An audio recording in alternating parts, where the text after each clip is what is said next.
ஒரு மீட்டிங் போட்டு, நீங்க கேட்கிற மாதிரிலாம் நாங்க எதையும் குடுக்க முடியாது. அப்படின்னு நார்மலா இருக்கிறத விட அதிகமான, கூடுதலான கட்டுப்பாடுகளை விதித்து, 5000 பேருக்கு பாஸு. இதுக்கு மேல எக்ஸ்ட்ரா ஒருத்தன் கூட உள்ள வரக்கூடாது. இதுதான் மைதானம் அப்படின்னு சொல்லி, ரொம்ப ஆர்கனைஸ்டா பண்ணிட்டாய்ங்க. இவங்க என்ன நெனச்சாங்கன்னா, அப்படியே போகிற போக்குல இவங்க ஒரு அனுமதி கிடைச்சிரும். அப்படியே ஒரு கூட்டத்த காமிச்சுட்டு, அதுல பிரச்சனை வராம அரசு பார்த்துக்கிடும். ஏன்னா ஏற்கனவே போட்டிருக்காங்கல்ல. இத காமிச்சு திமுகவ குறை சொல்லலாம் அப்படின்னு நெனச்சாங்க. ஆனா அப்படி எதுவும் நடக்கல. ஈசா சிங் உள்ள வந்த உடனே, "என்னய்யா பண்ணிட்டு இருக்கீங்க? கூட்டம் உள்ள வரக்கூடாது. டோக்கன் வச்சிருக்கனே தவிர வேற எவனும் வரக்கூடாது." அது வந்து இவர் மைக்க புடிச்சிட்டு இருந்தாரா, மைக்க புடுங்கிட்டு அந்த அம்மா. 41 பேர் சாக குடுத்துருக்கீங்க. அப்படின்னு கோவப்பட்டாங்க. "ஓ! உன்னால தான் நடந்துச்சு" அப்படின்னு அந்த அம்மா சொல்லுது. அது எவ்வளவு பெரிய விக்னஸ் அது. இது மக்களுக்கு தெரியும். மக்களுக்கு விஜய் தான் குற்றவாளி. விஜய் வரலன்னா அங்க கூட்டம் கிடையாது. புஷி ஆனந்த் கூட்டலன்னா கூட்டம் கிடையாது. நாளைக்கு காலைல 12:30 மணிக்குன்னு புஷி ஆனந்த் சொல்லலன்னா அந்த கூட்டம் 12 மணிக்கு வந்திருக்காது. அது நான் 7 மணி வரலும் காத்துக்கிட்டு இருக்காது. நீங்க ட்விட்டர் ஹேண்டில்ல எல்லாரும் முக்கியஸ்தர்கள்லாம் 12 மணிக்குன்னு போடலாம் வந்திருக்க மாட்டாங்க. நீங்க என்ன பண்றீங்க? டாக்குமெண்ட்ல நாங்க என்ன சொன்னாங்கன்னு சொல்றீங்க தவிர, நீங்க வாயால என்ன சொன்னீங்கன்னு பேசவே கிடையாது. நீங்க ஈசா சிங்க வந்து இன்னைக்கு எல்லாரும் கொண்டாடுறாங்க. சிங்கப்பெண் அப்படிங்கிறாங்க. அப்ப நீங்க ஸ்கிரிப்ட் தான்னாலுமே நீங்க அங்க அப்படி பேசுவீங்க. அதே இது நீ தமிழ்நாட்டுல நடந்திருந்தா, எங்களை ஒடுக்குவீர்களா? எங்களுடைய வளர்ச்சி கண்டு, எங்களுடைய பாப்புலாரிட்டி கண்டு உங்களுக்கு பயமா? ஆமா. ஸ்டாலின் அங்கிள், ம். ஏன் நீ சொல்ல வேண்டியதானே? ரங்கசாமி அங்கிள், எங்களை பார்த்து உங்களுக்கு பயமா? ஏன் இப்படி நிறுத்துறீங்க? ஒரு ஒரு லேடி போலீஸ வச்சு எங்களைய இப்படி அசிங்கப்படுத்துறீங்க. எங்களுக்கு வெக்கமா இருக்கு. திரைப்படத்துல நான் பந்தாடுவேன். நான் ஒரு போக்கிரி போலீஸ். உண்மையிலே நான் ஒரு போக்கிரி. ஒரு போலீஸ வச்சு என்ன இப்படி அசிங்கப்படுத்துறீங்களே, நான் ஜெயிச்சு உங்களை இல்லாம பண்ணிடுவேன். சவடால் விட வேண்டியதானே? நீங்களும் ஒரு ஃபார்மல் கட்சி அப்படிங்கிறத எப்போ ஒரு ஊழல்வாதியான, பெண்களுக்கு எதிராக வாச்சாத்தி கலவரத்தை நிகழ்த்திய, அந்த குற்றவாளிகளை தப்புவிப்பதற்கு உதவிய இந்த செங்கோட்டையனை இணைத்த போதே நீங்கள் ஒரு சராசரி அரசியல்வாதி. அவ்வளவுதான். நீங்க ஒரு மாற்று சக்தி கிடையாது அப்படிங்கறத ப்ரூவ் பண்ணிட்டீங்க. அப்போ ஒரு சராசரி அரசியலை நீங்க செஞ்சாகணும்.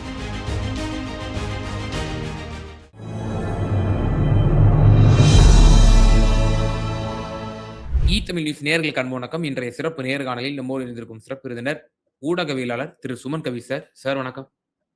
வணக்கம் நன்றி, வணக்கம்.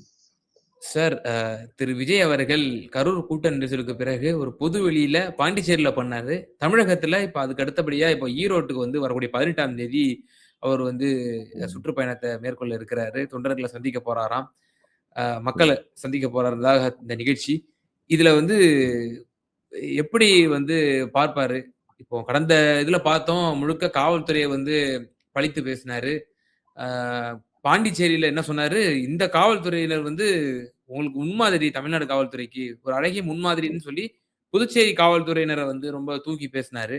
இப்போ இங்க வந்து என்ன விமர்சனம் வைக்க போறாருன்னு தெரியல. ஏன்னா, அந்த கட்டுக்கடங்காத கூட்டத்த ஒழுங்குபடுத்தணும்னா, சில ஸ்ட்ரிக்ட்டான ஆக்ஷன்ஸ் எடுக்க வேண்டியது வரும். அப்போ அந்த மாரில ஈடுபடும் பொழுது, இவரு ஏதாவது பேசிருவாராங்கிற ஒரு ஒரு ஐயமும் இருக்கு சார். கண்டிப்பா. அதாவது தமிழ்நாட்டுல ஒரு கூட்டத்த போட்டு ஒரு மிகப்பெரிய ஒரு பேர் இழப்பை, ஒரு ஸ்டாம்பைட உருவாக்கி, வரலாற்றில் இடம் பிடித்து விட்டு, நீங்க வந்து ஒரு மிகப்பெரிய கறை. ஹிட்லர் எப்படி ஒரு கறையை இந்த சமூகத்தில் விதைத்துவிட்டு, அவர நீங்க என்னைக்கு நினைவுபடுத்தினாலும் ஹிட்லர வந்து அந்த ஜெனசைடுக்கு இது விரோதமா நீங்க யோசிக்க முடியாது. நீங்க அதே மாரி தான் இலங்கையில கோத்தபய ராஜபக்ஷே, இடி அமீன் இப்படி பல டிக்டேட்டர்ஸ் இருக்காங்க. பலவேறு நபர்களை கொன்று ஒழித்த அந்த இதெல்லாம் நடந்திருக்கும். இங்க வந்து இந்த மாதிரியான ஒரு கோர சம்பவத்துக்கு பின்னால் விஜய் என்கிற ஒரு நபர் காரணமாக இருந்தார். அவரு கட்சி தொடங்கி மக்களுக்கு நன்மை செய்வதற்கு எந்த காரியத்துக்கும் இறங்குவதற்கு முன்னாடியே இப்படி ஒரு கூட்டத்தை கூட்டி ஒரு பஸ்ஸை கொண்டு போய் மிக நெருக்கிய இடத்தில் கொண்டு போய் நிறுத்தி அவர்களை கொன்றது. அது வந்து ஒரு பெரிய ஸ்டாம்பேட், அது ஒரு பெரிய பிரச்சனை என்று காலாகாலத்துக்கும் அதை அழிக்க முடியாது. அது அவர்களுக்கு நல்லா தெரிஞ்சிருக்கு. நீங்க அன்னைக்கு அந்த பிரச்சனை நடந்த அன்று மட்டும் தான் அவர்களால் அதை திசை திருப்பி வேறன்னு காட்ட முடிஞ்சதே தவிர, இன்றைக்கு வரையிலும் அவர்கள் அந்த கரூர் சம்பவத்தை விட்டு வெளியிலே வரல. நீங்க விஜய் பேசினாலும் சரி, ஆதவர்ஜுனா பேசினாலும் சரி, மற்றவர்கள் எல்லோருமே கரூரை சுற்றியே அவர்கள் மனது இருக்கு. என்ன காரணம் அப்படின்னு சொன்னா, கரூர் மக்கள் கூட அதுல இருந்து கடந்து போயிருப்பாங்க. நீங்க இன்னைக்கு போய் கேட்டீங்கன்னா, அப்படி ஒண்ணு நடந்ததுங்க அப்படின்னு தெரியும். ஆனா இவர்களுக்கு அத வெளியில வர முடியல. ஏன்னா அந்த அளவிற்கு அவர்கள் மனதை அது பாதித்து இருக்கிறது. குற்றவாளிக்கு தெரியுங்களாங்க, நெஞ்ச செய்த நெஞ்சு குறுகுறுக்கும்னு சொல்லுவாங்களா, இது குறுகுறுப்பு இல்ல, தீரா பழி. அப்படிப்பட்ட பழிய வாங்கிட்டாப்ல. இப்போ அத நாம மட்டுமா சொன்னோம் அப்படின்னு பாத்தீங்கன்னா, நாம மட்டும் சொல்லல. இன்னைக்கு நாம சொன்னோம்னா உடனே இந்த தாவேகாவின் ஆதரவாளர்கள், அதெல்லாம் அது கேஸ் உள்ள இருக்குங்க, நீங்க அதெல்லாம் பேசக்கூடாது, அது கேஸ் இருக்கும்போது நீங்க நீங்க முடிவு சொல்லக்கூடாது அப்படின்னு பேசுவாங்க. கேஸ் இருக்கும்போது பல்வேறு விஷயங்களில் திமுகவை பற்றி மானாவாரியா பேசுவாங்க. திமுக கட்சி உங்களுக்கு தெரியாதா, அது அடிக்காத கொள்ளையா அப்படின்னு பேசுவாங்க. ஆனா என்ன நடந்துச்சுன்னு மக்களுக்கு தெளிவா தெரியும். அவ்வளவு அம்பலப்பட்டு போயிருக்காங்க. அப்படிப்பட்ட விஷயத்தை பத்தி நம்ம பேசக்கூடாதும்பாங்க. ஆனா அங்க புதுச்சேரியில இவங்க போய் கேக்குறாங்க அனுமதி, குடுக்கல. கூட்டி, அதாவது முதலமைச்சர் புஷி ஆனந்த், ஆதவர்ஜுனா எல்லாரையும் கூப்பிட்டு தனியா இது பண்ணி, அதாவது ஒரு மீட்டிங் போட்டு, நீங்க கேக்குற மாதிரிலாம் நாங்க எதையும் கொடுக்க முடியாது அப்படின்னு நார்மலா இருக்கிறத விட அதிகமான கூடுதலான கட்டுப்பாடுகளை விதித்து 5000 பேருக்கு பாஸ், இதுக்கு மேல எக்ஸ்ட்ரா ஒருத்தன் கூட உள்ள வரக்கூடாது, இதுதான் மைதானம் அப்படின்னு சொல்லி ரொம்ப ஆர்கனைஸ்டா பண்ணிட்டாங்க. இவங்க இவங்க என்ன நினைச்சாங்கன்னா, அப்படியே போகிற போக்குல இவங்க ஒரு அனுமதி கிடைச்சிரும், அப்படியே ஒரு கூட்டத்தை காமிச்சிட்டு அதுல பிரச்சனை வராம அரசு பாத்துக்கிடும், ஏன்னா ஏற்கனவே போட்டிருக்காங்கல்ல, இத காமிச்சு திமுகவை குறை சொல்லலாம் அப்படின்னு நினைச்சாங்க. ஆனா அப்படி எதுவும் நடக்கல, அனுமதி கொடுக்கல. ரெண்டாவது, ஒருவேளை நீங்க நீங்க இவ்வளவு நெருக்கடி கொடுக்கறதுனால இத்தனை மீட்டர் இடைவெளியில நீங்க நிக்கணும், கிட்டையே வண்டி வரக்கூடாது, உங்க வாசனை உங்க காற்று கூட அவங்க மக்கள் மேல பற்றக்கூடாது அப்படின்னு அவ்வளவு இடைவெளி, அதுக்கு மத்தியில அவங்க அங்கோடி. இன்னொன்னு, டோக்கன், இந்த டோக்கனுக்கு மேல எக்ஸ்ட்ரா வந்த எவனையும் உள்ள விடக்கூடாது. நீங்க வரும்போது அந்த ஈசா சிங்கிற எஸ்பி அந்த அம்மா தளபதி சூப்பர் அப்படின்ட்டு அவங்க என்னன்னா, அவங்க வர்றவங்க அந்த தளபதின்ட்டு வர்றாங்க, அந்த அவங்களை உற்சாகப்படுத்துறதுக்கு சொல்றாங்க. ஆனா இவங்க வந்ததுக்கு அப்புறம் என்ன பண்றாங்க, டோக்கன் இல்லாட்டாலும், ஒரு டோக்கனுக்கு 2 பேர் போங்க, டோக்கன் இல்லாட்டாலும் போங்க அப்படின்னு சொல்லி அவங்க கேக்குறாங்க. இதை ஹேண்டில் பண்றதுக்கு கூட புஷியா இருந்தாலும் முடியல. அவர் ஒரு ஸ்கூட்டில வராரு, தலைவரை அங்க பாருங்க, நான் ஒரு டிக்கெட் வச்சிருக்கிறேன், 2 பேர் வந்திருக்கிறோம், போலாமா? சரி சரி, இட்னு வந்துட்டியா போ போ அப்படிங்கிற அளவுல அவர் அனுமதி கொடுக்குறாரு. அனுமதி அவர் என்ன நினைச்சாருன்னா, அங்க வச்சுக்கிட்டு நம்ம டீல் பண்ணிக்கலாம். ஆனா ஈசா சிங் உள்ள வந்த உடனே, என்னையா பண்ணிட்டு இருக்கீங்க, கூட்டம் உள்ள வரக்கூடாது, டோக்கன் வச்சிருக்கன தவிர வேற எவனும் வரக்கூடாது. அது இவர் மைக்க பிடிச்சிட்டு இருந்தாரா, மைக்க புடிங்கிட்டு இருந்தம்மா. அதெல்லாம் எவ்வளவு, நான் என்ன சொல்றேன், ஒரு கட்சியின் பொதுச் செயலாளருங்க, யோசிச்சு பாருங்களேன். நீங்க திமுகவின் பொதுச் செயலாளர், அவரு டப்புன்னு நீங்க இப்படி ஒரு போலீஸ் அதிகாரி அப்படி பண்ணுவாரா?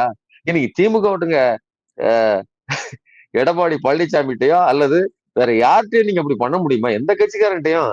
அப்போ இவ்வளவுதான். நான் என்ன சொல்றேன்னா, புஷி ஆனந்த் பாண்டிச்சேரியில கெத்து, அவர் நினைச்சா பாண்டிச்சேரியில எல்லாம் நடக்கும், அப்படி நடக்கல.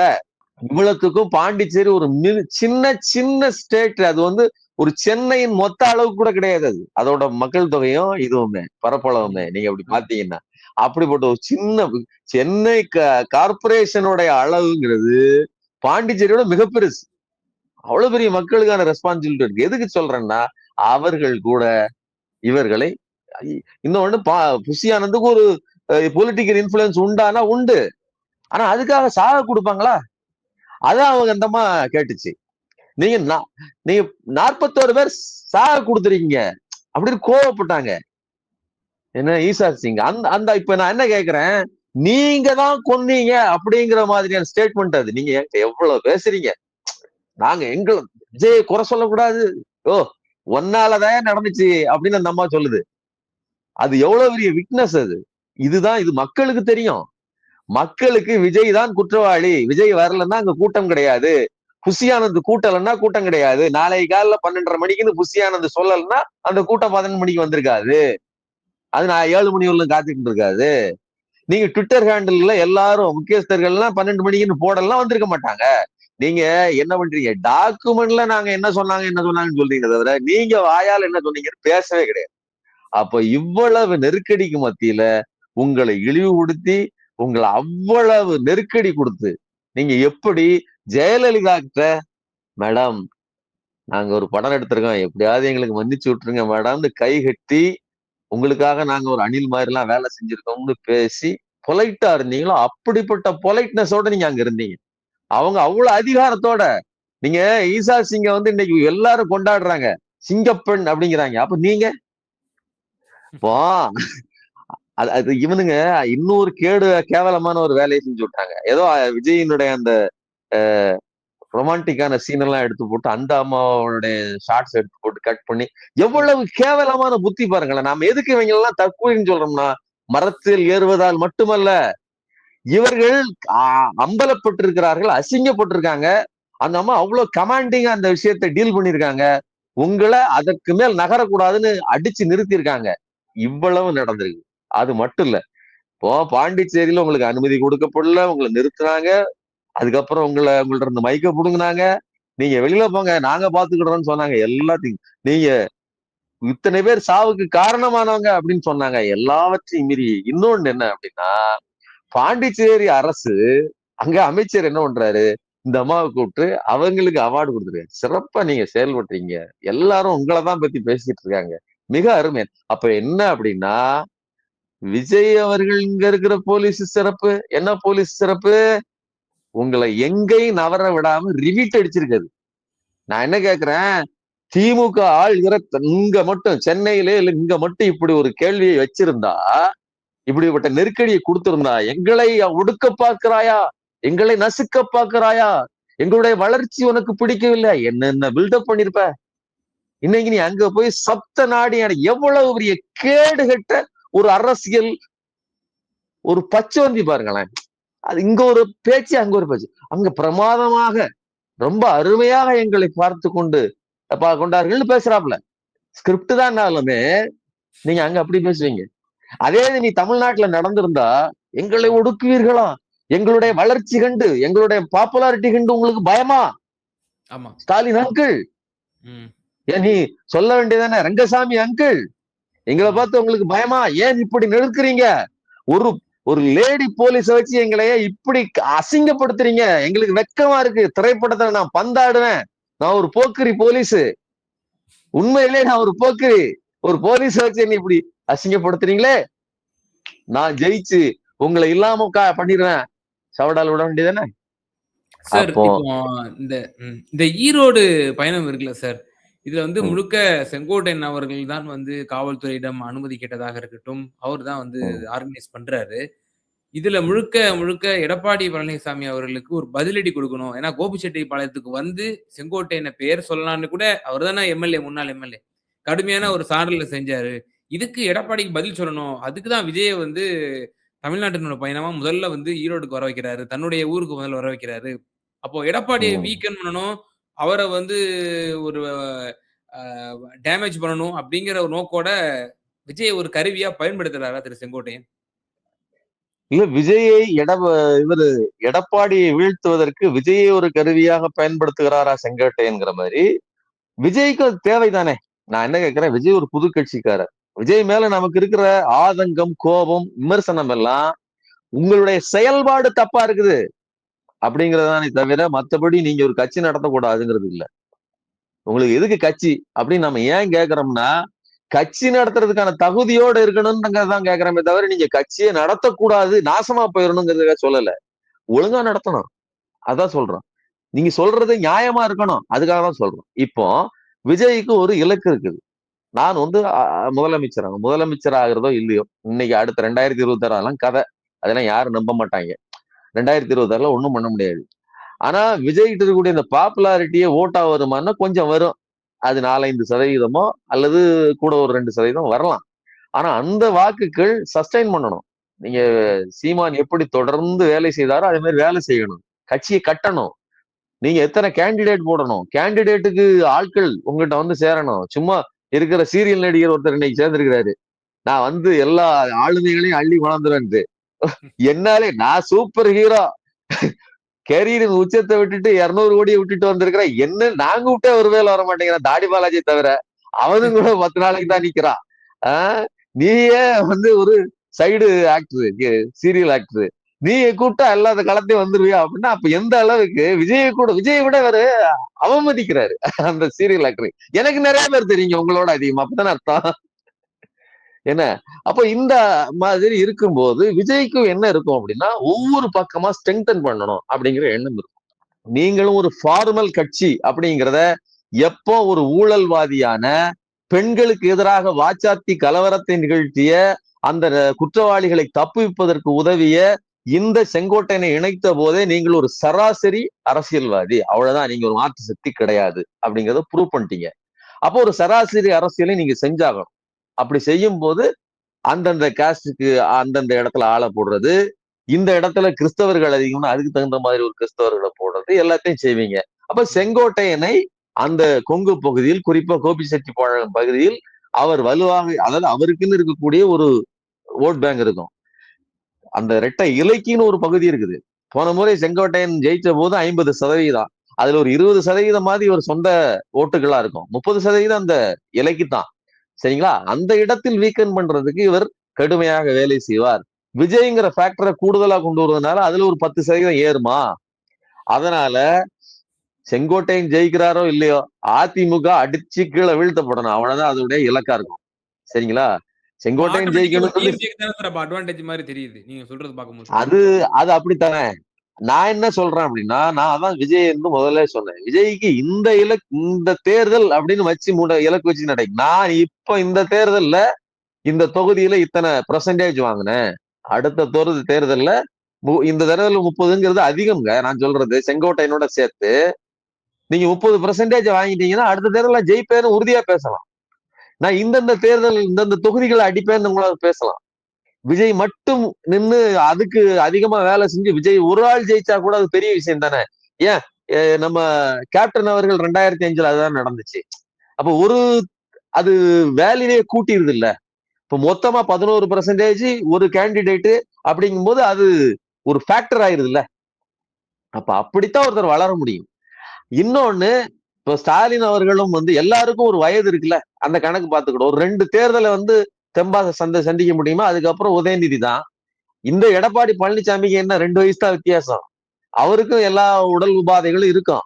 அப்ப அவரும் இன்னும் ஒரு 2 தேர்தல் தான் சந்திக்க முடியும். அப்ப விஜய்ங்கிறவர் சஸ்டெயின் பண்ணினால் அவருக்கு ஒரு 2 தேர்தல் அல்லது ஒரு இடைப்பட்ட ஒரு தேர்தலுக்கு பிறகு, அதாவது 2026 அதுக்கு அடுத்த தேர்தல், அதுக்கப்புறம் நீங்க உங்களுக்கு வந்து வாய்ப்புகள் இருக்கு.